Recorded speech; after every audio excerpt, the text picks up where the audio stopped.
Welcome back. हमारे साथ मौजूद हैं senior sports journalist Abdul Ghaffar साहब और हम बात कर रहे हैं पाकिस्तान क्रिकेट पर। बांग्लादेश ने दौरा करना है भारत का और इंतहा पसंदों की जानिब से बांग्लादेशी टीम को कुछ ऐसे पैगामात मौसूल हो रहे हैं धमकी अमेज़।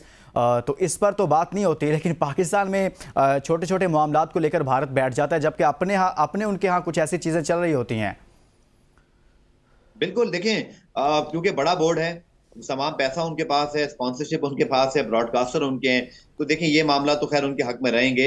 लेकिन बहरहाल छोटे मोटे मामला दोनों हर दुनिया में हर तरफ होते रहते हैं और इस तरह की चीजें होती रहती हैं। लेकिन मेरे ख्याल में ना तो बांग्लादेश के दौरे भारत को इससे कोई फर्क पड़ेगा और ना ही मुझे लगता है कि पाकिस्तान में चैंपियन ज्यादा से ज्यादा ये हो सकता है, ज्यादा से ज्यादा कि भारतीय टीम सियासी बुनियाद पर अपने मैचेस हाइब्रिड मॉडल पे कहीं खेल ले। लेकिन दुनिया की बाकी तमाम टीमें पाकिस्तान आ रही हैं, आईसीसी इवेंट पाकिस्तान में इंशाल्लाह हो रहा है और हमें आई थिंक इस बारे में कुछ ज्यादा तशवीश में मुब्तला नहीं होना चाहिए। अच्छा, पाकिस्तान क्रिकेट टीम को अगर हम देखें, जैसे आपने खुद भी जिक्र किया कि T20 हो, ओडीआई वर्ल्ड कप हो या फिर अभी टेस्ट सीरीज हो, तो पाकिस्तान मुसलसल नाकामियां नज़र आ रही हैं। कहीं से कोई अच्छी खबर नहीं आती, कोई अच्छी परफॉर्मेंस सामने नहीं आती।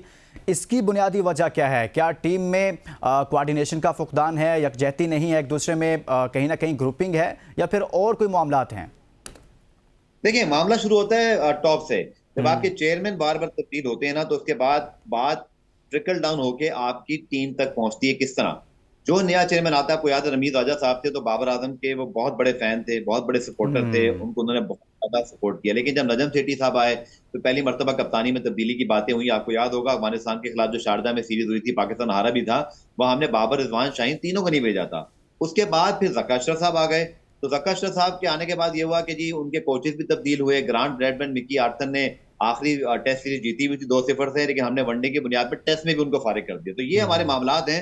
जब तक ये मामला टॉप पे ऐसे रहेंगे ना, फिर उसके बाद देखिए मोहसिन नकवी साहब आए तो उन्होंने बाकी कोचेस को घर भेज दिया, यहाँ तक कि फिर इंजमाम भी घर गए।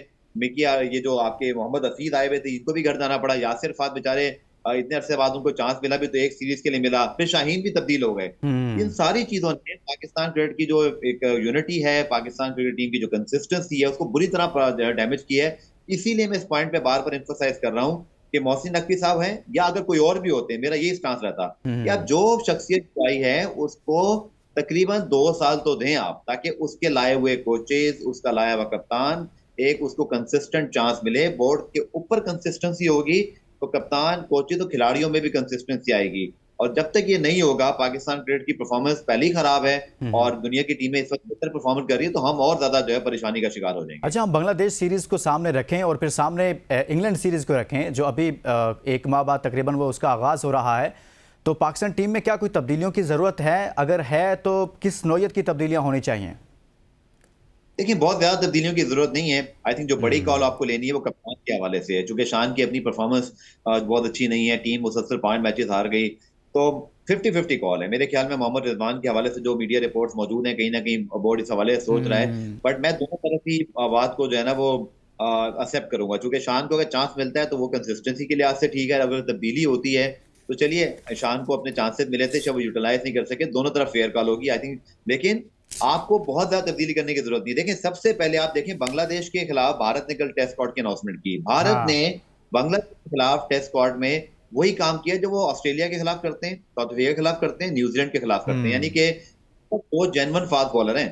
शामी इस बार अनफिट है, लेकिन बुमराह मौजूद है, इसी तरह एक और। लेकिन उन्होंने अपने चारों स्पिनर्स को रखा है। आई थिंक हमें ये समझने की जरूरत है और ये बहुत आसान चीज है मेरे ख्याल में, पाकिस्तान को समझना चाहिए कि हम एक एशियन टीम है और हमें अपने मुल्क में, स्पेशली इंग्लैंड जैसी टीम के खिलाफ, कोई जो है ना होशियारी करने की जरूरत नहीं है कि हम कोई इस तरह की विकेट बनाए, उस तरह की। सीधा सीधा आप अपने 6 प्लेयर खिलाएं, बैट्समैन, सातवां आपको होना चाहिए ताकि आपके 5 बॉलर हो जाएं।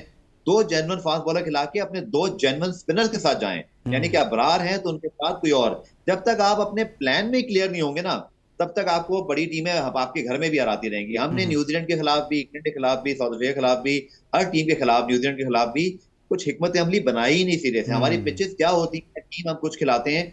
आई थिंक बड़ी क्लैरिटी की जरूरत है।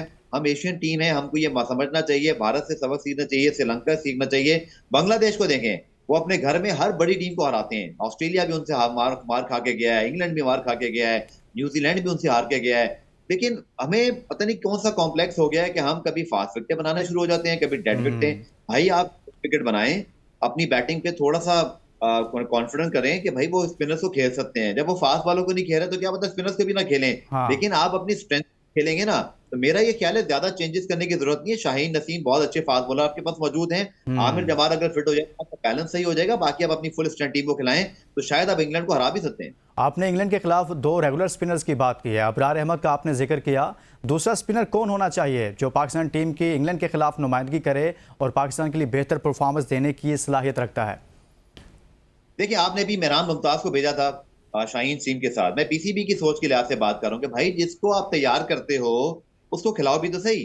अब देखिए, हम्म। नुमान साजिद भी आपके पास ऑप्शन हो सकते हैं। हम्म। उनमें से भी कोई एक अपनी फॉर्म की बेस पे टीम मैनेजमेंट परखे। लेकिन अगर आपने शाहीन में एक प्लेयर को बकायदा भेजा 4 रोजा मैचेस खेलने के लिए ऑस्ट्रेलिया में बांग्लादेश के खिलाफ, उसने आउट भी किए, तो हम्म। फिर उसको चांस दें।